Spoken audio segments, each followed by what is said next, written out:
All right, everybody, this is Terrell Cummings, and this is episode 5 of season 2 of the Always Relevant podcast. As always, I have a partner in crime, Dane and I, on the line with us today, co-hosting. Dane, what's going on, man? Nothing much, man. It wasn't a good weekend, but we'll get into that in a minute. How about you? What's going on? Yeah, you know what? Hanging out, having a good time as always. Trying to, we'll get into that with how are you, how really. Overall, I'm cool. So, and I guess we'll go ahead and do that. How are you and how are you really? So I'll go ahead and kick it off. How am I? As always, I'm all right. Um, yeah, I'm just all right. How am I really? I'm okay. It was last week of school, so this past weekend there's a bunch of work to do.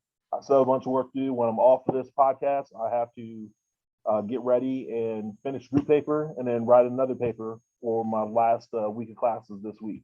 So I'm do that. And then other than that, though, it was a good sports weekend for me. Hanover College won. Michigan Wolverines won. Michigan football, they beat, I forget who they even played. They played Washington and they won. And the Bengals won yesterday. So good sports weekend for me. The Reds, that's a little something else we'll talk about later on. They're struggling a little bit, but it's all right. They still have a chance to rectify the whole situation. So overall, I'm solid. I'm tired, but I'm ready for the school year to be over, and this term's almost up. So light at the end of the tunnel. Dane, how are you, and how are you really? I'm terrible. And how am I really? I'm extra terrible because you know why? All we talk about, I can't wait for football season, all that stuff. And I really wish I'd have got that goat yoga in because it just was not a good weekend for sports. Not a good weekend for the Northeast, not a good weekend for Columbus. It's just bad. I know we're going to talk about them. I'll try to stay calm, but there was a lot of stuff that was ridiculous as usual when it comes to Browns football. You know what? Like, I almost should start putting money on it that, a player is going to hit a coach or do something dumb for the Browns every week for the last 20 years. I'd be a rich man. Uh, hey, I give your old teammate credit, Tom Watts, Owu battling Bishops, 62-6 beatdown of Oberlin College. Nothing changes there, I guess, since I played last. So hey, they're holding it down. Tommy Watts is doing what he does, and the program seems to be doing well. I mean, they have good facilities there, they have good recruits there, and they're getting wins. So hopefully, he can get close to that conference championship sometime soon, right? yeah, right. So I mean, that's good. And then after watching everything, I'm going to do some minor league baseball tomorrow night. I'm going to go to Lehigh Valley Iron Pigs, watch some AAA baseball. It's a Philly affiliate, but it's close to me. I'm going to go get me those pig nachos. That's the main reason I'm going. I actually might just go and buy nachos and leave, but they're that good. They are that good. The food at this place is amazing. I mean, they're Bacon USA, man. There's the hat right there. Right. Anybody that watches this on YouTube, Dane is rocking the Iron Pigs hat, and it's just a strip of bacon across the front of it. It's all it is. So he still owes me one from like 2 I years do ago. got to get you one. So, I'll get that from him sometime soon for sure. So I do have news though. I will be at Browns Cardinals this year. Got my tickets, so I'll be able to be back in the land. Thank God for a little bit here coming up in October against the Cardinals. nice. And that'll be a good time to get to see some good football, and hopefully the Brownies can get a few wins by that point in time, right? Yeah, and then one more thing too. October 12th, I'll be in Camden, New Jersey for Slipknot, Kill Switch, Engage. I know you'll skip on that one, but if you're in town, that's the rock show of the year, man. So Tuesday, October 12th, hit up Camden, New Jersey for Slipknot. It'll be worth it. Trust I don't me. know, man. Haven't seen them.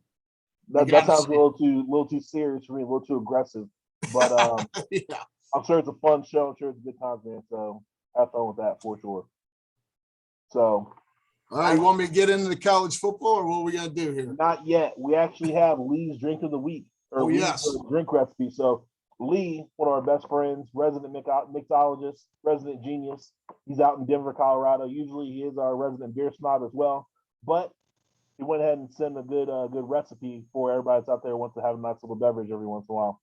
We encourage you to please be 21 and up whenever consuming these beverages or making these beverages. I just want to go and put that disclaimer out there first. So this drink is called a Gold Rush. Go ahead and use 1 ounce of lemon juice, 1 ounce of honey, 2 ounces of bourbon, 2 dashes of Aganostra bitters, I think I pronounced that right. If not, I'll call and ask them. I'll double check that next Agnostics, week. yeah. Yeah, thank you. Shake and strain over new ice, garnish with a lemon wedge. It's citrusy and bright with enough bourbon kick for a cool start to almost fall night. It felt like fall for a little bit last week, but then summer kicked back in. It's back up in the 90s around here in Ohio. But when Lee gave me his recipe, it was a little bit cooler out. So I'm like, all right, yep, that's good. We're thinking about fall, it's football season, so it might be a good drink to hang out, have a good time, sip on with over the weekend. So Dane, there you have it. Yeah, it's a good one. I mean, Lee, I really miss you because I don't have the patience to make that kind of stuff. So Right, that was when we one of the see you in bonuses. Denver, man, I know it's your birthday, but you still got a bartend. Hey, that's one of the bonuses of having a friend that's a bartender, mixologist. At any point in time, he'll just go ahead and go into what's natural for him, which is making drinks. He did it at my wedding. He's done when we just hung out. It's just what it is. He loves doing it, loves singing drinks, loves creating drinks. And he's actually doing something where it's out there on Instagram too. So I'll have to get that information and pass along to everybody out there so they can take a look and see what he's doing. Yeah, and I like drinking them. It is a good thing. I feel like I'm family man now, so I never got out and have too many beverages anymore. But coming up when we go to Denver, we're gonna hang out and have some good times, and we're looking forward to it for sure. So now, Dane, we can go ahead into the main segment. Start out with college football week 1. How was it for you, man? Yeah, we got to talk. We got to talk about it because I was completely wrong about a lot of things. I don't know if people were listening or if football guys just want to make me look like an idiot. But I mean, did you see a lot of this coming? I mean, total opposite of the stuff we were talking about. It's crazy. Yeah. I mean, what was your overall thoughts to start before we even get into it? I mean, I don't know. I'm always wary at the beginning of college football season. I never trust anything. I don't trust rankings because you haven't really seen anybody play. You know, lots of new talent out there. Last year was a especially weird year because of COVID. Excuse me. You just can't get a gauge on really what's going on. Obviously, you think that the powerhouses are going to be the powerhouses and do what they do like they normally do, but that's not always the case, as we've seen this week. So I don't know. Let's see what happens. The only team that hasn't surprised me so far this year, Alabama. Alabama does what Alabama does, and they put people away like they should. So other than that, Dane, go ahead, run with it. You're right. One of the things that makes Saban great is his teams are always ready to play. Rarely does someone upset them. Rarely. Right. Last time you could probably think Ole Miss is the last time I can think of a major upset, and that wasn't a bad team. You know, they don't lose like FCS opponents and stuff like we're going to get into here in a minute. Right. But I'm going to start with the massive disappointment of the weekend. Whatever happened to defense in Columbus? They ain't played defense in years, and now it's catching up with them. Oregon Ducks, first win ever against Ohio State. They win 35-28 was the final. Stroud had 484 yards for the Buckeyes and 3 touchdowns, but still, you know, if you watch the game, it didn't look good. Oregon just running wild. What was it? They averaged 269 yards, 7.1 yards a carry, and Verdell, their running back, I think I said that right. Yeah. Man, he had 161 yards, 2 touchdowns, and he averaged 8.05 yards per carry. I mean, when you play defense, it's hard to, I don't know. I would have trouble as an old defensive end coming out of a game knowing I just gave up that kind of yards. Like somebody's got to make a play. I don't know. What was your take on this game? It was ugly, and I don't know what's going on. I think it was one of those things where I thought it was dogfight. I thought that, you know, they matched up, and Oregon really didn't make mistakes. I think that was the big thing is they came out, they smacked Ohio State in the mouth. They can match up with them on their offensive defensive line power-wise. And so usually Ohio State's leaning on other teams, wearing them down, and then be able to showcase their athletes. Well, in this game, they couldn't do that. Oregon was there. Oregon wasn't going anywhere. Oregon was ready for a fight, and Oregon was running the ball, bringing it to them. So I thought the quarterback for Oregon did well. He didn't do anything to jeopardize their team. He played solid. The other team well. Obviously, the running back did well. And I think Oregon just came ready to play, and they didn't make mistakes. And Ohio State did. And that's just kind of what happened. And then I don't know just how many draft picks Ohio State's had over the past 5 years, 8 years, 10 years. So maybe it's finally caught up with them that their defense just can't be overshadowed or whatever, that the defensive woes are out there. And maybe it's early. Maybe they're playing a lot of young players. I'm not sure. But yeah, they definitely just didn't look like they're either their normal selves or their offense just wasn't, be able to take over like they normally do in games. I'm going to call it what it is. It was garbage. Ryan Day, you know what it's like coaching Ohio State. Like that was his first loss at home, but it was a bad one. Right? It's his first regular season loss. I mean, they're already going to be freaking out about it. It's a bad one, but he only lost by 7 points. It's not like he got blown out. You don't lose a Pac-12 at home. You know how I feel about Pac-12. So, they weren't playing like a Pac-12 squad, though. Like, they had some big boys, and they were running it. So, Oregon, that coach has been there. I think Cristobal's his name, right? Been there 4 years now. He said this is what they've been building to at the end of the game. Their offensive line's enormous. It's a big physical football team, not something you're used to seeing out of the pack, really, in my opinion, outside of Stanford. Right. Usually everybody else is playing a different kind of ball. But, I mean, that's just crazy.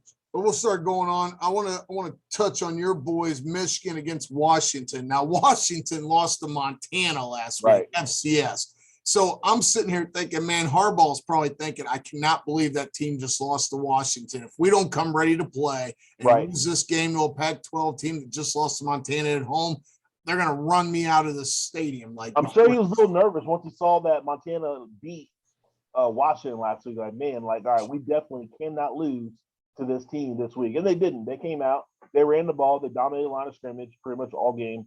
And Washington, I mean, they had a decent defense, but their offense there was no offense whatsoever. Zero. I mean, 343 yards rushing, I think is what Michigan had. That's dominating the line of scrimmage. They only had 44 yards passing. They're going to have to throw to beat some of these teams down the road, but it was a dominating performance.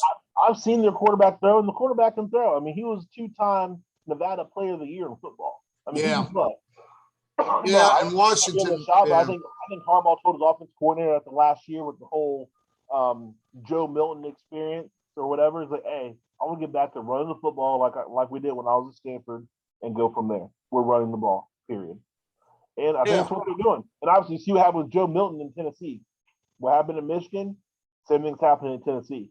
So, I mean, you can't say it's some surprise or whatever as far as that. But I'm glad they did what they did. I'm glad they're pounding the ball. They have to figure things out with their receivers because their best receiver, like I said last week, he's out with torn ACL, out for the season. So it's good that the running back stepped up and played. But I do think in the future they're going to have to get their quarterback more involved. They're going to have to utilize the passing game and probably go old school, like you remember Michigan, like early or mid to late 90s, early 2000s, where they were running the ball, running bootlegs, getting their tight end out in the flat off the play action pass. That's what they're probably going to end up doing. Have a few plays here and there from their receivers, but if they're going to be the smash mouth football team, their tight end should be able to get some work. Or if they bring back the fullback, their fullback will be able to get some work out of the backfield too. Yeah. I mean, Washington, Michigan physically dominated the game. Washington only had 50 yards rushing, realized they couldn't rush, got a bunch of passing yards, close to 300 meaningless yards, Right. Just one comment on Washington. It wasn't all that long ago they were in the football playoff, believe it or not. Like, that's true. This is a program that's falling fast, hard and fast. That coach is now he's just announcing up there for Fox up there for like the pregame show. Yeah, I think he had some health problems and stuff. That's why he stepped down originally, right? Right. Something like that. So let's run through some games here. I'm going to bring up Cincy next because Cincy's now ranked ahead of Ohio State at number 8. They played Murray State, but this is where it's a little concerning. So you looked at the final score, it was 42-7, right? So if you didn't watch the game, you'd think, well, Cincy took care of business. It was actually 0-0 in the first quarter and 7-7 in the second quarter. So, if you didn't watch, if you watch the highlights, Cincinnati kind of took over in the second half, but it's a little concerning that Murray State gave them that much trouble, but it was still enough to move them up in the rankings with a lot of the other losses and stuff like that as we start to figure out what teams do. What do you think? What were your thoughts on the Bearcats? A little disappointing, in my opinion. Yeah, a little disappointing, but I think Coach Finkel gave them that halftime speech like, hey, we need to be who we are, go out there and do what we do. And they came out and did it in the second half. You think they were looking past them to get to Indiana a little bit? I think so. I mean, you think you're UC, you're doing well, you're ranked in the top 10 of the country. You're playing Murray State. That's like the equivalent of playing a directional school. They're thinking, hey, we take care of these guys pretty easily. Murray State's like, hey, we got to come out here and get them to respect us. They come out playing hard. It's a bad combination. But overall, I think athletes took over. That's the big difference between like the big D1 schools and the smaller ones. It's just the size, the speed. Murray State, they kind of played hard. They're good ball players, but after a while, they just couldn't handle it as far as that. So UC did what they should. They probably should have done it from the jump, but they came out. They showed they're the better team. Yeah. Yeah, that's what happens. We'll see what they're not like a spread offense either. They're power yeah. hard-nosed football team. So that's what concerns me. If they couldn't overpower Murray State early, that's a little concerning. I don't know anything about Murray State this year. It's just if you're ranked in the top 10, Murray State shouldn't be a problem. That's just how it is. Right. One of the top teams in the nation, Texas A&M, squeaks by again, 10-7 against Colorado. That game, was pretty even. The stats are crazy close. You know what I mean? The each total yards was pretty similar. Texas A&M's got to get it going. Any quick thoughts on that one? On that one, honestly, I think Texas A&M's quarterback got hurt. I'm not sure if what's going on with that or not. Oh, really? I didn't see that. I know last week Kent State. I mean, they were winning at halftime, I'm pretty sure. So Texas A&M has some things to figure out. They're still figuring it out. Luckily, it's still early in the season for them. But it is kind of concerning that they only beat Colorado 10-7. And I don't know how good Colorado is. I know Mel Tucker's there before he left there to go to Michigan State. So maybe there's still some players there that were pretty solid for the new coach got in there. Maybe Colorado's better than what we think because we just haven't watched them because they're out there. Yeah, I mean, that Mel Tucker, maybe he was bringing Colorado back a little bit, like you said, and right. You know what I mean? So I don't want to completely discount Colorado, but Texas A&M, once again, top 10 team that's come in and do what they do. And right now, they haven't really deserved that ranking. But I still think it's too early ranking teams in college, but that's just me. Go ahead. Yeah, Clemson took care of business against South Carolina State 49-3. Some of the big boys handled business. Oklahoma, I got to give them a little credit. They won 76-0. I love how Oklahoma runs it up on the little guys, mercy, no mercy at all. Then they go get smacked. They're paying a $3-point-something million, whatever. They're funding their athletic department budget, so they ain't come out there and take their drugs. This is a garbage Oklahoma pools to have their players win the Heismans and get the rankings. I know they pulled him out, but still, you get all them yards and stats. Real quick, I want to talk about Toledo almost beat Notre Dame. Yeah, Toledo had 221 pass, 132 run. And this is what's crazy. I looked at Notre Dame had 317 pass, 132 run. That leads me to believe that Toledo, when you watch the game, it was crazy, and they were obviously in the game. Right. Toledo's a good team. They got a good coach, but it's still MAC school. It's an embarrassment to Notre Dame.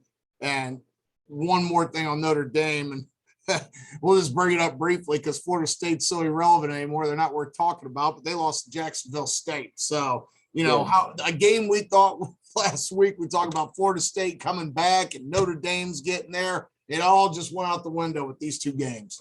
Yeah, for sure. It went out the window of those two games. Florida State losing to Jacksonville State with the FCS school, which is the division under where Florida State is. That's just tough. That's not really acceptable for Florida State, not acceptable really for any major D1 programs that are allowed to happen as far as that. So as far as Notre Dame, they got challenged for sure. I will give their quarterback props because his finger was dislocated on that last play. And he came to the sideline yelling for the coach to basically pop his finger back in place. As soon as it got popped right back in, he was right back on the field, through the winning touchdown pass. I will give him props for that because most people have to sit out for a play or whatever. Not him. There's no I want to sit out. He went right back in the game and threw the winning touchdown pass. So I will give him some props for that. Yeah. All right, go through a couple more games. One game that really caught my attention was Iowa State. I was this game was crazy because Iowa State kind of dominated the game. Yeah. They gave it away. They had 3 interceptions and a lost fumble. Iowa didn't make any mistakes. That was a different game. Iowa had 106 passing yards and 67 rushing yards and won this game 27-17. Right? That's crazy. Iowa State 252 passing. It's just turnovers, man. So Iowa State, that's a tough one to swallow, man. That's a hard one to lose. Stanford beating USC. I was kind of surprised. I didn't finish watching that game because that was on late. That was a 10:30 something at night, and I was watching some people out. And USC, man, they got some players, but Stanford had a pick 6. One of the big differences in the game, it's mistakes, man. We always talk about this. The only stat that matters is turnovers, man. If you have turnovers, you're going to lose. And we'll get into that a little bit in the NFL, but Arkansas 333 rushing yards against Texas, beat Yeah. down. What do you think of that? Arkansas, big boy Texas. They're like, hey, y'all need to hit the weight room, get some new players. You're coming to SEC, you're going to get bodied up. You let us this year, wait until like Alabama, Florida, and play the big boys, Georgia, all of them. So Texas better get their Jimmys and Joes and get them in there because there's nothing else helping on that. They just got straight beat down by Arkansas, and Arkansas was laughing about it. There's no excuse for a program like Texas to be in the state it's in for these years now. Like a decade. They can't even keep their own players in Texas. I mean, he's got the number one recruit in the nation is quarterback going to Ohio State. I mean, there's a problem there. Texas has to sit down. I'm sure they're like in a brain trust somewhere, or they're in the proverbial smoke-filled room somewhere going, what the heck do we got to do to fix this mess? Because it's unacceptable. Herman was a terrible coaching hire. I'm not sure why Strong struggled after Louisville. Now, part of it's the recruiting thing we talked about before, but Texas has some issues, man. And Sarkisian failed as a head coach before, if I'm not correct, right? Wasn't he at USC and got fired or something? And he was, yeah. Well, he did well at Washington, and he went to SC, but he had a drinking problem. So that's right. I forgot about that. Yeah. So that was kind of his situation. This is kind of like his redemption as far as that. He's done well. Got a chance at Alabama, got himself a good position. He has his job. Yeah, I think Charlie Strong when he was there.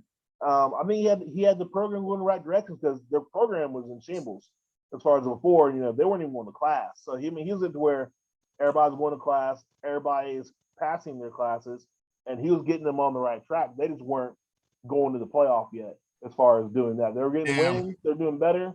If they would have given him probably another 5 years, he probably would be in a good situation. But, you got to get wins there. With all the boosters, all the money that's coming into the program, they want to see wins. They wanted their return on their investment ASAP. So that's how college football works, unfortunately. He was probably doing well.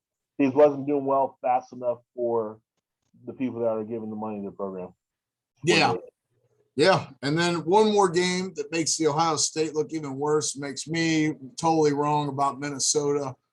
Now Minnesota, they lost their running back for the year. Bottom line is they only beat Miami 31-26.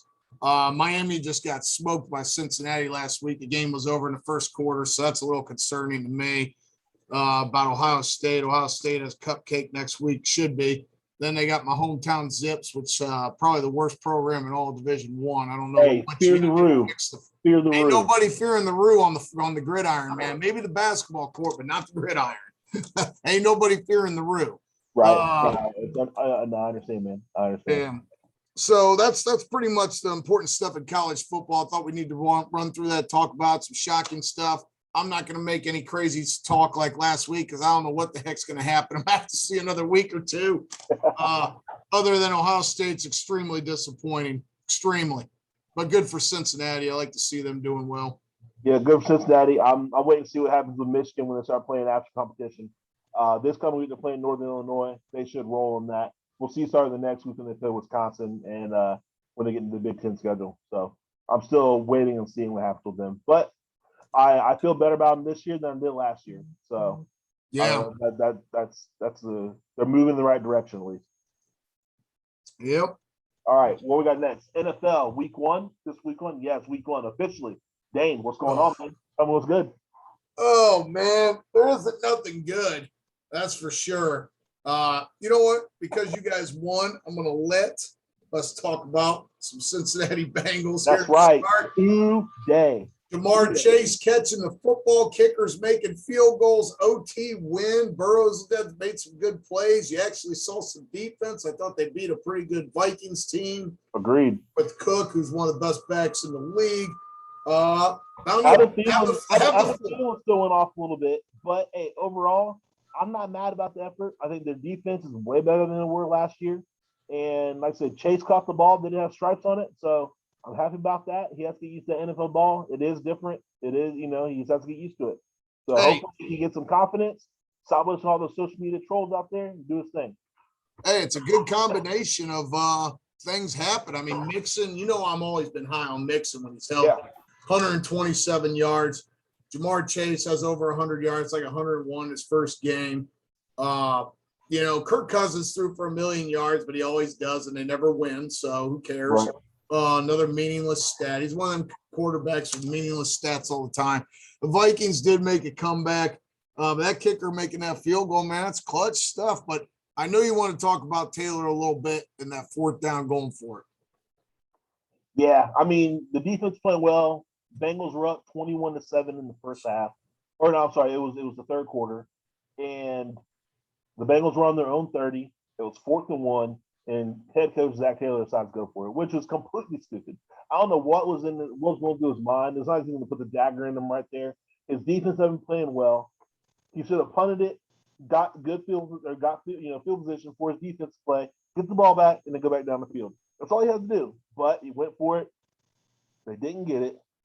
And at that point in time, Minnesota went back and scored because he put his defense in a terrible situation. That was a terrible coaching move. I don't know what gut instinct told him to do that, because if he's looking at analytics, it's going to say, don't do that. It's going to look at most coaches' gut instinct. They're going to say, don't do that. Their players probably wondering, what's he doing? Why are we doing this? Let's not do this. It was a complete mistake, in my opinion. I don't know if he owned up to it. He should have. It was terrible. I think it turned the tide of the game, and it was just a horrible situation for sure. Well, you said Taylor's going to be back next year. I was the one who said, He'll be gone, but the team has improved overall. Now, granted, it has to improve with the players you have. It's kind of like the Browns. At some point, with that kind of talent, you gotta improve. Right? That's true. I mean, they did have players, but they're still working on their interior alignment, at least on offense and everything. So they got some players on defense. They're some difference makers. They're doing pretty well. They need some offensive linemen still, but they were able to run the ball. Joe Mixon was able to run the ball. They were able to run play action. Joe Burrow did rolled up on I think it was in the second half. And once that happened, the play calling got super conservative at that point in time. Yeah. Another reason why Minnesota came back on them, just because they weren't doing the same kind of play calling, letting Burrow get out there and throw the ball a little bit, because get rolled on, I think tweaked his knee a little bit.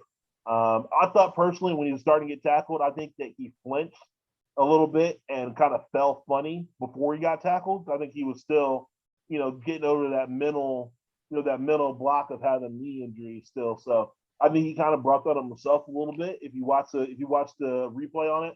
But they went completely conservative after that the whole game. And even in overtime, they're still going conservative. He's the one that audibled to a pass play on the 4th and 1 in overtime that did that. He audibled it and checked it at the line of scrimmage. And then they ran that play to get the pass to the tight end to put him in field goal range for the win. So all in all, though, Day. I'm glad the Bengals won. I'm looking forward to this season, and I'm ready to go. Yeah, I always take a win. There are no moral victories. So all these people I'm seeing Browns in the world saying we look good, we can be a contender. It doesn't matter, because you know what? It looked like a shinier turd than me, because the same garbage happened that's been happening the last 20 years. Like I said, only the turd is a little shinier. It's so fitting that our mascot's the dog, because it is another game of dog doo-doo. And we got a whole bunch of goats to go over. People I expect to come through in the clutch. People I expect to make plays. All right. So they're up big. They're dominating, right? First knucklehead play. Now I agree with you. And we'll talk about this real quick, because it was the first thing in a stupid series of events for the Browns. So a coach comes and pushes a player. The player pushes back. The refs throw the flag 15 yards on Kansas City sideline. All of a sudden, New York, or wherever the phone call comes from, called and made them change it and called it on the Browns. And that coach doesn't get ejected, right? And they eject the center. Right. I mean, the safety, sorry. So, what do you think about that? I don't like the way that the call was changed. I don't like that their coach wasn't thrown out of the game. What's going on there? Yeah, it's one thing if they would have said, hey, you need to flag the safety as well and penalize him. That might have been one thing, but to reverse the call and not penalize the coach, penalize the player and eject the player from the game, they could have done that a little bit differently. I thought they handled it completely wrong. I thought the refs initially handled it right, because they found the person that actually started the situation, which normally it's always the second guy that gets caught. Well, this time the person doing the pushing first was the coach. When when Harrison, the safety for the Browns, was in the pile or whatever with the Kansas City players. So I thought it was kind of messed up. Like I said, I don't agree with New York doing that. I don't know what the deal is with that. I don't know like what made them think it was okay to do that, but I definitely think they're in the wrong for sure. But it was a huge loss because Delpit, our draft pick from last year, second round, safety from LSU. He was out again with the Achilles, and they said he was going to play. Something must not have gone. So now you're playing the Chiefs, and you're shorting your defensive backfield. So that was the first stupid thing. Now, how many games have we seen that happen lately in the NFL? I mean, is it the Browns only have this kind of stupid stuff happen every time? I mean, so that's the stupid incident number one. Then I love Nick Chubb, right? You can't fumble the football in a game like that. You're winning, you're driving, you go down, Chiefs can't even stop them, right? Just unstoppable. They only stop themselves. Chubb fumbles the football. You can't do it against Kansas City. You just can't do it. You know what I mean? Like, what was it? Woody Hayes had the sign, better to have died a young man than fumble the football. That's why. You can't fumble the ball. So then Chubb let me down there. A killer, right? I love Chubb, but you can't fumble the football. You know that, right? No, you can't. You can't do it at all. Yeah, so it's just a series of stuff. Man, I'm getting all excited thinking about it again. I mean, I'm losing my timeline. We talked about the play where Mahomes just chucks it up to the Hail Mary to the cheetah. What? There's no safety back there. The corner gets turned around. A play that was a total, and that's Mahomes stuff. Don't get me wrong. But like, what is that D-back doing? When you watch that play, it's like, what are you doing? Yeah, I don't know. He definitely turned around. Don't know how. Maybe it's because Mahomes rolling to the right and threw it back across his body.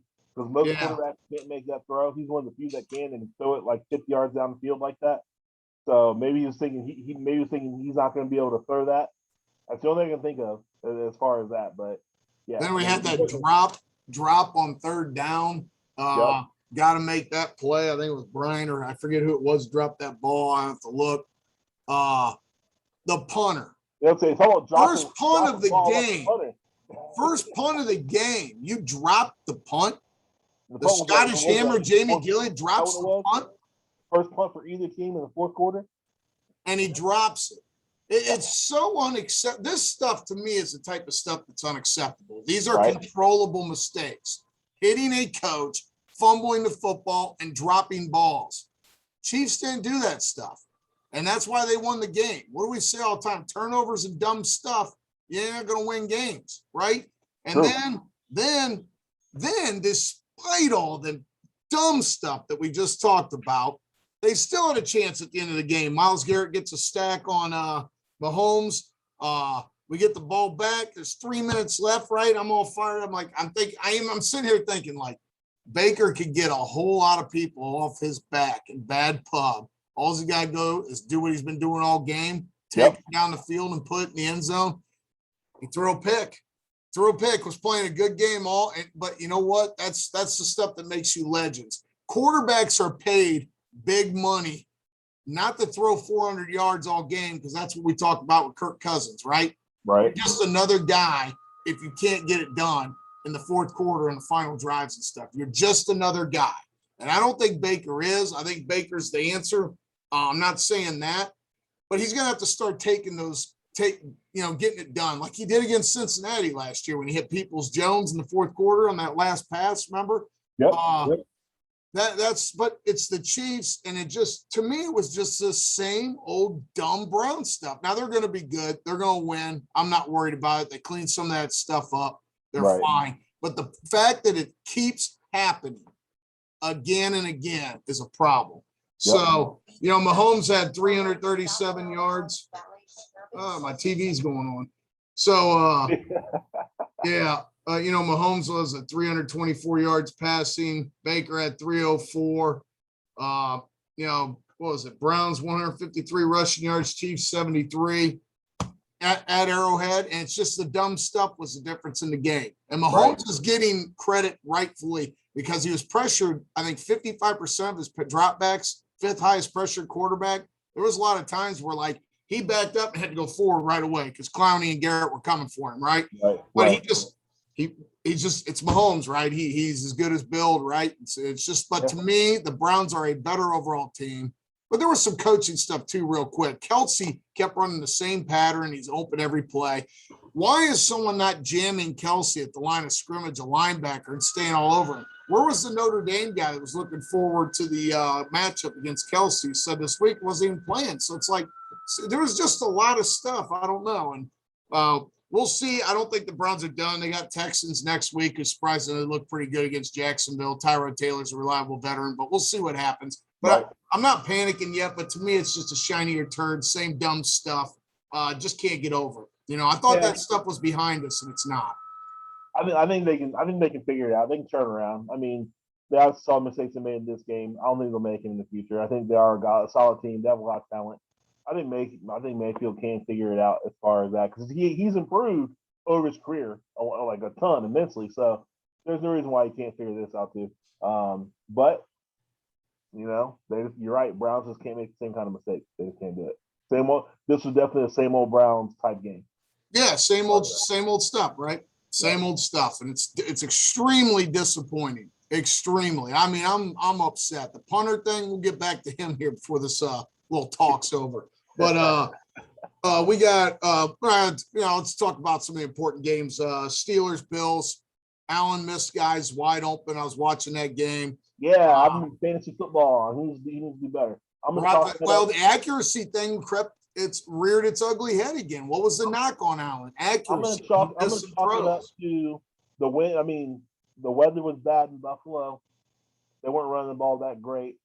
He was inaccurate, but you saw for the game, the wind was swirling there in Buffalo. The weather's bad in Buffalo. I'm going to chalk up to that. It was raining there and everything. He didn't have the right conditions. He didn't play well at all in the elements. No. It's something that he needs to do better on next time, for sure. No, and Roethlisberger didn't look that great. I even thought Najee Harris looked a little timid, man. It looked like he was pulling up, let himself get stuck in the hole. I got too many talking devices in my office. But we got what was it? So, Najee Harris, I thought he looked a little timid. But at the end of the day, that Steelers defense is still as good as Bills. TJ Watt got his money and came out there and showed you why he should have got paid. It's just the Steelers, you know how they are every year, man. Come back, play Steelers football. I still think they're in trouble. I would be concerned if I was a Bills fan, because I'm not convinced the Steelers are that good. I'm concerned a little bit about the Bills offense, to tell you the truth. Hey, I had the Bills winning the Super Bowl this year, so they need to figure it out. Yeah. Yeah. I mean, they need to figure it out if you pick that. Right. So let's go. What do you think of the Tua Mac Jones matchup? I mean, I didn't really watch it. Didn't really see the highlights. I know it was a low-scoring game. They said they were impressed with Mac Jones. I mean, Tua. I think Tua did all right. I think Miami's defense is more solid than people want to give credit for, and they're always going to be there. They're going to be able to help out Tua in the long run. He does have a lot of weapons. He just needs to figure all that out and go from there. But the Dolphins, I think, are on the cusp of being good, and I think the Patriots are bouncing back. I think they found their quarterback of the future, and they're going to be good. So, I agree with that. And they're going to be, they're going to be on the Bills' heels soon in the AFC East. Yeah, 49ers look good. I think the Lions are going to be awful. I don't really have much to say about that. This one kind of shocked me. I was watching this game too, and I was shocked at the physical dominance of the Arizona Cardinals over Tennessee. Kicked their butts. Butts. You're surprised when you think Tennessee. You think, all right, they're running the ball. Derrick Henry's coming downhill and everything. But like Taylor Lewan said, Chandler Jones whooped them all game. Oh, yeah. Chandler Jones, defensive end for Arizona Cardinals, had like 6 tackles for loss, 2 sacks, and something else. I think 2 forced fumbles. It was some kind of crazy stat line for a defensive end. And Taylor Lewan's an all-pro left tackle, protecting Tannehill's backside and everything. And he admitted on Twitter that he was getting worked over by Chandler Jones. There's nothing to do about it. He has to go back, practice, get better. And he got, basically got his butt beat on national TV all game. And there's nothing to do about it. Yeah. That's got to be a helpless feeling when you're disregarding the guy. You normally it's like, I can even match up. I'll get some, he'll get some. But that game, Chandler Jones is eating him up, and there's nothing to do. I mean, everybody knew Tennessee's defense was going to be suspect. I mean, I thought it would be terrible, right, that they were going to have to outscore people. But the fact that the Titans had so much trouble on offense kind of shocked me. Yep. So I think they'll get some stuff cleaned up. I still think the Titans are going to be good. But their defense is definitely bad. It's as bad as I thought it would be. I am kind of shocked that the Cardinals did this to them. Yeah, no doubt. That was probably the more surprising thing. Seahawks beating the Colts. Yeah, it's early in the season. I don't know who's what. I think Wentz did about what Wentz is going to do. I don't think he turned the ball over. He threw it for like 200 and some yards and had 2 touchdowns. But in this situation, Russell Wilson and the Seahawks just have more offense as far as that. So yeah, and well, we got Broncos. I think we have to mention the Saints beat down to the Packers. I mean, does Aaron Rodgers look like a guy who doesn't want to be there or what? I don't know, because I mean, he took the onus, he put the blame on himself. If you watch the game, the Saints were literally man-to-man defense. They're playing straight man, and the Packers receivers could not get open. Rodgers dropped back, and you see him looking. He checked third guy, fourth guy, and he gets sacked because there was nobody open. So, I mean, Rodgers should be blamed for it, but I don't know if he really can. His receivers need to get open. I think New Orleans secondary is just that much better than the Packers receiving corps, and that was the problem. Yeah, and then Hey, big ups to Winston. I don't think he's doing any interceptions. He threw 5 touchdown passes in his debut. Hey, there's times when he's sitting there, he went through his reads, didn't see anybody open, didn't try to force it, threw it away, threw it out of bounds, whatever, hit the check down. Props to him. I think being there under Sean Payton, under Drew Brees for that year was good for him. A little humble pie, came back out, won the job in an open competition. I think he's ready to lead that organization. I think they have a quarterback, and I think they're a little scary, not gonna lie. So all right, I got a bold prediction for you. I got Packers when they're out of it, trading Aaron Rodgers at the deadline for a haul to go to the Denver Broncos or something. I could see something like that happening because it's his last year in Green Bay. You're not gonna get nothing for him right at the end of the year. So if you're something back, right? If you're at the trade deadline and you're 3-6 or something, whenever the deadline is, or 3-7 or whatever, and you're out of it. Now that division, I think, is going to be awful. So you're probably never going to be out of it. I think it's this year's NFC East. Nobody won this weekend from that division. They were terrible. Yeah, and you know who else is terrible and really let me down? I used to think Dalton was a good quarterback in a bad situation, but boy, was I wrong. He is no good.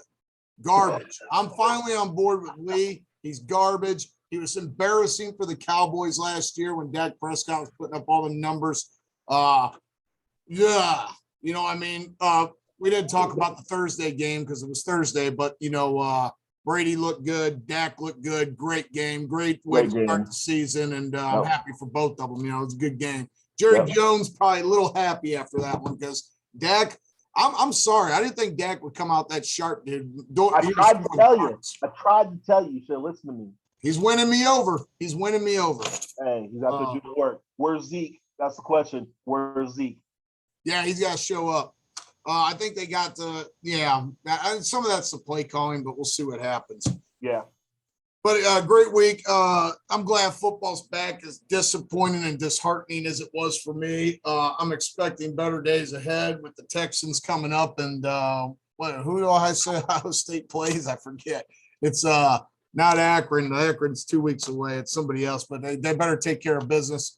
Yeah, you said Akron before. I thought too they play. I don't know if they play next season, so it's okay. They're gonna try to come out and work them over, whoever it is. So. It is. Yeah, they're already massive there. I forget who it is. I'll have to look. But I don't know. I don't got much more for football. I know I'm a little not as excited and fired up as I usually am, but the Browns really in Ohio State sucked the life out of me. Sucked the life out of me this week. And what a letdown. Everybody's talking. We're so excited for this football season. And it was a massive letdown. I'm still excited for the football season. Bengals won, Michigan won, Hanover won, beating Adrian College. Hey. Yeah. It's a good day. Good weekend for me. So I'm hopeful. Everybody's looking good. Thank God my alma mater had Oberlin this week just to make sure I knew I was going to have a good weekend somewhere. Right. So Oberlin fixes a lot of problems. Yeah, that's probably true. Now, all right, so tell me. Go ahead. Unfortunately, the team that did not do well for me in this sports weekend was Cincinnati Reds. They're playing the Cardinals. And I'm trying to think if they got swept. I know they lost at least 2 out of 3. They are they're 4-5 in the last 9 games. There was a game that got postponed. They're still tied for the wild card lead with San Diego, not the lead, but the second wild card spot, San Diego Padres, because San Diego's been playing about as mediocre as the Reds have been. So they're the same thing. Got to figure out the pitching. I look forward to Winker getting back from injury. They played the Cardinals. They seem to always lose against the Cardinals, whatever it counts, whatever it matters. Cardinals seem to always be there when it's almost playoff time. But I think the Reds, I won't call it a choke job down the stretch, but it's close because they had the easier schedule in the second half after the All-Star break, and they've been losing series. They lost to the Marlins. They lost a series to the Cubs, and then they lost 2 series to the Cubs. Either way, and then when they play the Brewers, they definitely have a losing record in the Brewers in the second half of the season. So, second half of the year after the All-Star break. So that's tough. I hope they can figure it out between now. There's 3 weeks left in the season, so there's still time for them to get the spot. But they have the work cut out for them. You forgot to add they lost the Ohio Cup too. I thought I'd throw that out there, but yeah, but Cleveland's not doing anything. They're about to be the Guardians and everything. But yeah, just let it be. But don't you think those are games you got to win if you want to get in the playoffs? Can't be losing to Cleveland in the Ohio Cup. 100%. Yeah, they should, but they did not. So real quick on baseball, right? So this is how bad a week it's been. Like, I don't even want to watch any sports or any shows, like, until I'm going to watch Ravens Raiders tonight. But right now I'm staying away from all the shows and stuff because it's too much for me. The Cleveland Indians claimed a record this week that you don't want to claim. What's that? Didn't score for 3 games. That's never impressive. been done. So they go ahead and do that. Not to mention they had a 24-inning hitless streak at one point, something crazy like that. And then my week really got topped off. So I'm watching Mets Yankees last night too with football. I was mainly watching the baseball because it was pretty entertaining. They're about ready to brawl and everything like that. So what happens to the Mets, who have dogged and will continue to dog, rightfully so? They aren't. Your boy Lindor hit 3 home runs. 3 home runs, including a game winner late. Whistling now. Now he's whistling. No more of the thumbs down. We're doing woo whistling. They were saying the Yankees trying to steal signs. He said, "Hey, not up in here." Yeah. Here. So I'll tell you what, man. I know it's football season. No one cares about baseball anymore, but that was an exciting game to watch. I can't believe the Mets did it. So like you said, the playoff spot's still on the line. I don't believe in Philly. I don't believe in San Diego for some reason. I don't know, something's not right. So I don't think the Reds are done. Hey, I like it. You still have faith. I just worry about the Cardinals. I do. I'm more worried about them than anybody because they're just, you know how the Cardinals organization is. They're like one of them franchises just gets it done, you know. Agreed. All right. We're going rapid fire. Oh, I forgot though. One good thing happened to me this week. What would I have done if the Cavaliers, because you know I have to talk about the Cavaliers at least one time. Once, right? Is thank God they extended the Kevin Love apparel sale on Cleveland.com. Thank you. I mean, on Cavs.com. That really saved my week. Thank you for giving me an extra day to buy Kevin Love gear at 20% off. Hey, just in case. They should be paying me to wear that stuff. Who the heck is going to wear? I don't know Kevin Love today, but that was the one good thing. You know, thank you so much, Cavs.com, for that generous offer. They're thinking about the people. Yeah. All right. Let's get Ben Simmons. I know I just ripped Ben Simmons, but I'm desperate. Let's bring him in. All right. We're ready for oh, gosh, no. Oh, no. I can imagine how much you'll be yelling about him throughout the season if he does come to Cleveland. That'd be crazy. Either way, rapid fire. Go. All right, man. Here's the questions for you. Pulling some randoms out here and see what you do. Yep. Britney Spears, are you excited she's getting married? Are you excited for her engagement? Am I excited? I don't care. But should she be getting engaged? Probably not. But wasn't there a question about like a prenup or something like that? Like, should she have a prenup or whatever? Yeah, so you're the messing with the money guy. Should she get the prenup? Yes, she should get the prenup. This dude that she's married to, like, all right, Britney Spears, she's 38, 39 years old. This dude she's marrying is 25. So he only knows her as Britney. Like, he doesn't have to call her Britney. He just calls her Britney. Everybody knows Britney or whatever. So all he knows is her and her fame and her money. Yeah, she needs to get the prenup. This dude doesn't know her. from way back when. She needs to worry about herself, worry about money. She just now got the conservatorship dropped by her father. You finally signed over to her. Yeah, she kept her money going forward for sure. Prenup all the way, 100%. Yeah, man. Don't do a half one. Don't do a quarter one. Don't do a percentage one.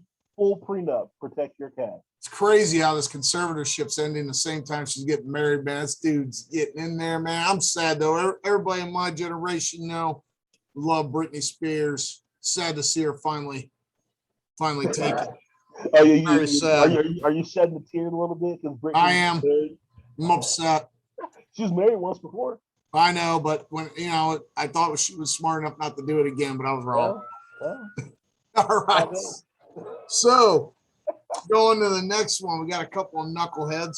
Yeah. Conor McGregor and Machine Gun Kelly getting a fight on the red carpet. Who do you got in that fight? Oh, Conor McGregor, hands down. He's come up, fake the right, hit with a KO at the left. It's over. Because MGK is what, 6'3", something like that. He's tall. Doesn't matter. Conor McGregor's coming up, all 5 of them, knocking them out. 6'3" and 163 pounds, maybe. Yep. Conor. Yankees Mets in a brawl. Who you got? Oh, I'll probably go Yankees. I mean, they got Giancarlo Stanton and Aaron Judge. Those are 2 big dudes. And yeah, I'm gonna go Yankees. Heck yeah, I'm going with the Yankees. They're always team performance enhancing, dude. I'm all all on that one. Cam Newton, where's he signing? Make call. Washington football team. Okay. The quarterback, Ryan Fitzmagic, just got hurt. They have the other guy that's out there now, but Cam Newton, him and Ron Rivera know each other. He knows the system. They have some talent out there, and they need to upgrade a quarterback. I just worry about if he does go out there, Ivan Tony Gibson as a running back, and I think he'll take goal line carries away from my running back for fantasy football purposes. So I don't want him touchdown vulturing for him, but watching the football team. Yeah, I don't know. I don't know if Ron Rivera would want him back. They're going with Hanky next week. We'll see what happens. Yep. Ben Simmons, where will he play next year? Don't know. Don't care. Yeah. Maybe Cleveland, but yeah, I don't care about Ben Simmons. Hey, he's right now. I guess he's a point guard, but he can't shoot. Won't shoot. If he tries to shoot, can't make it. Can't make foul shots. So who cares? I know he was my get real topic last week, but bring him to Cleveland. I'm desperate. All right. No, I can only imagine the yelling and the get reals from just Ben Simmons. Oh, man. I don't know if my heart can take it. All right. What do we got? Ravens Raiders tonight. Who you got? Even though the Ravens are crazy injured, losing all the running backs to ACLs, they still have Lamar Jackson, who's exciting. They have Mark Andrews at tight end. And even though they don't have Marcus Peters from the torn ACL, they still have the rest of their defense. The Raiders, even though they've improved, they're still the Raiders. They're not going to be able to run the ball, I don't think, like they want to. And even though they're in Las Vegas, which is the home field advantage, just like Miami is, I think I'm still going to stick with the Ravens, AFC North. This is why I think I'm leaning Raiders a little bit. I think Baltimore's a better team, but keep in mind that this is technically the grand opening of the Vegas arena. There's going to be a lot of emotion. Mark Davis, everybody, it's going to be hyped. It's going to be crazy. I think Raiders pull this out. Motion-filled game. I think it's going to be a lot of swings. I think Raiders get it done for their fans on opening night in the new stadium. Honestly, it wouldn't surprise me, but I'll stick with the Ravens. All right, man. That's all I got. Nice work. Oh, question. Have you started your Christmas shopping yet? Oh, no, I haven't. I don't start till December. I know Elena, my wife, she has there's packages that came through today that's up there. So we're hiding those around. Hopefully no one's listening to that right now. So I keep my voice lower. But Jackie started, so my girl started, but you never know, shipping problems, all that. We try to space it out, so try to spend all the money at once. So it's funny you mentioned that because a package came. She goes, "Don't look at that. That's one of your Christmas presents." And I was like, "It's August." I go, "I'm not even thinking about Halloween yet. What are you talking about? There's a Christmas present at the door." Well, I haven't even thought about my costume yet this year for the return of Halloween. You know what I mean? Are you talking Christmas already? Hey, we actually discussed a little bit. We're trying to figure out a family costume. We don't know yet. We have some ideas. I'll keep everybody posted. All right. Yeah. Got to figure that out. All right, man. That's all I got for you. All right. Up next, get real with Dane. Dane, what do you got? Who you can talk about? I'm going to make this quick this week. Jamie Gillian, Scottish Hammer, punter for the Browns. Did you really drop a punt snap on your first punt of the year in a huge game on national television. You were on the team last year. This wasn't your first game. You really did that. So you dropped the ball, then you still have time to punt it, and you try to run it in what was an embarrassing looking bad high school play. Get real. Come on, man. It was bad. I mean, I guess he was worried about the rush. He hit his hands, dropped it, and he tried to run it. Yeah. Situation. Yeah. Should pull the hair back in the ponytail, done something. Wasn't working out. Yeah, the whole Browns get real, man. You can't make mistakes like that, but come on. Is there anything worse than losing a game because a kicker of some kind screws up? I mean, Come on, man. Like I said, we talked about the Browns game already. There was a lot of mistakes, but get real. You have one job, all right? And you screwed up the easiest part of it. Just catch the dang football and punt it. That's all you got to do. You don't even have the pressure of a field goal kicker. That's the real pressure, right? Right. True. You dropped the ball, first punt of the game. And it's all because the dude dropped the ball anyway that he should have caught. Hey, the whole game makes me mad. It was second half. His hands weren't warmed up from warm-up way back, 3 quarters before. You know what? I'm never talking about or watching this game ever again. Ever again. It's it. Last you hear about it, it's it. The only thing it was missing was your boy Hugh Jackson on the sidelines. That's the only thing this debacle was missing. Wait, I like Hugh Jackson. Come on, man. Yeah. So that's it. That's all I got. Get real. Catch the ball. Punt it. It's ridiculous. It's unacceptable. Go. All right. Go. What I have next right now. Messing with your money with Rell. Honestly, there weren't a lot of people that were messing up with their money in the news lately. So I had to go back to college football. A lot of these teams losing the teams that they shouldn't, or they've been losing and they're not making as much progress as they should. People like Clay Helton, head coach of USC, they lost to Stanford 42-28, unranked Stanford 42-28, which is tough. Stanford's been down, but it might be on the come up. Either way, USC, it's probably time for a change. It was probably time for a change a while ago. I don't know how he saved his job before, but time to start thinking about maybe to bring back Pete Carroll, do it all over again, right? That's what I would do. But OSU, Ryan Day, I'm not saying fire him, but they lost to Oregon. The way they lost to him, they got out physical at the line of scrimmage, playing that. They got run all over. That's not Ohio State football. They got to figure it out. Ryan Day, you're not on the hot seat, but you can't have any more games like this. Just make sure you don't lose any MAC schools and recreational schools for real. Notre Dame's Brian Kelly. First of all, I thought it was a good win before when they lost to Florida State either way. Obviously, Florida State lost to Jacksonville State. That's coming up here next. And Brian Kelly, they barely beat Toledo on the last second pass. There's no way that Notre Dame, the Golden Domers, should ever come close to having Toledo beat them, ever. It just shouldn't happen. You should be able to walk out there with your 17 squad and have, and beat Toledo. If you're that good, with your top 10 team, act like it. Preach on. Who else is messing with their money? Messing with Texas A&M's coach Jimbo Fisher. Oh, yeah. Hey, I'm sorry. This past week, they barely beat Colorado 10-7. Maybe the quarterback got hurt, but I know last week the quarterback was in the game, and they're losing to Kent State at halftime. Don't know what happened. Don't know if they were overlooking them or whatever it was. Either way, Jimbo Fisher, get your boys ready to play from the jump, and now figure it out without your starting quarterback. Might be a tough season. Hope you recruited well. If not, see Sarkisian and his boys in Texas. They should be scooping up some of those recruits you got because Texas should be on the come up, right? Well, that's what he hopes. Speaking of Texas, Steve Sarkisian. Oh, man. Just got the job. You just got the job. And you went into Arkansas thinking that you're going to be able to come in and beat the SEC because you're in the SEC in a couple of years. Guess what? You got big boyed by a mid-tier SEC team. You better get some recruiting going on. Mid-tier, bottom tier. Arkansas. I'll give him mid-tier. You got spanked by the bacon, baby. Boom. Hey, Woo Pig Suey went ahead and got hook 'em horns. Hey, it was horns down on that one. Sarkisian, take it back to the drawing board. Figure some stuff out. Find the quarterback. Get an offensive line. Hit a weight room. Get some blocking. Play some defense. Score some points. Get some dubs. That's why you're there. It's only the second game there. You're like, oh, I didn't expect that. Well, you better figure it out because those boosters in Texas, they'll kick you out quick, and then you'll be like, oh, man, I messed my money because I didn't take it that early. They'll be like, you got to go. We don't care. Hook them. Last but not least, talked about it earlier, Florida State coach. Oh, man. He said, hey, our boys won't quit. They played well at Notre Dame. We're looking forward to this season. Well, guess what? You lost to FCS Jacksonville State. Oh, I love it. I love it. 17-14. I don't know how long you stay at Florida State if you use the FCS schools, but I'm guessing it's probably not long. So Florida State, unfortunately, they used to be one of the premier programs in the country. You know, people did call it Free Shoes University. Every school is probably Free Shoes University, but it worked well at Florida State. Either way, they were great. They were national champions.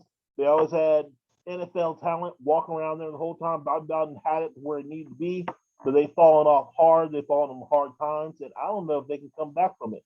I'm calling it. Between them and you, I don't know what to do about it. So, 2 years, it'll be prime time in Florida State again in 2 years. Ooh, I don't know. That'll be interesting. That would be interesting.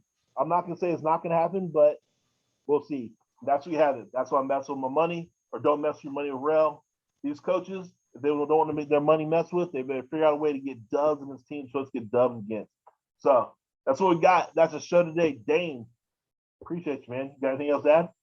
Yeah, just make sure you go on Cavs.com and get your Kevin Love gear for 20% off so I don't have to hear about it. Hopefully there's no more inventory and we get rid of it. I just got to get him on another team. No, there you go. You heard it right there. First, second, and third from Dane as far as Kevin Love apparel. Ben Simmons, please come. And Ben Simmons. Remember, hey, find me on Twitter at franchise11.2. You got Dane at D DeMayo on Twitter. You can hit us up on Facebook. Always Relevant Podcast, as always, LWAYS, and then Rell, RELL, then Event, EVENT. You can find us at Always Relevant on Facebook. You can hit us up on Instagram, hit us up on Twitter. Find us. We're out there now on YouTube. We're starting to post these videos out there, so you can find it as Google, Always Relevant, and YouTube, and you'll find us. So I know we got at least the first 4 episodes out there. We'll be posting this one coming up here soon, and had fun. Hope you guys enjoyed the show. Up next is coming. Relax and take notes. Dane, you good, man? I'm good, man. I'll see you. Appreciate you.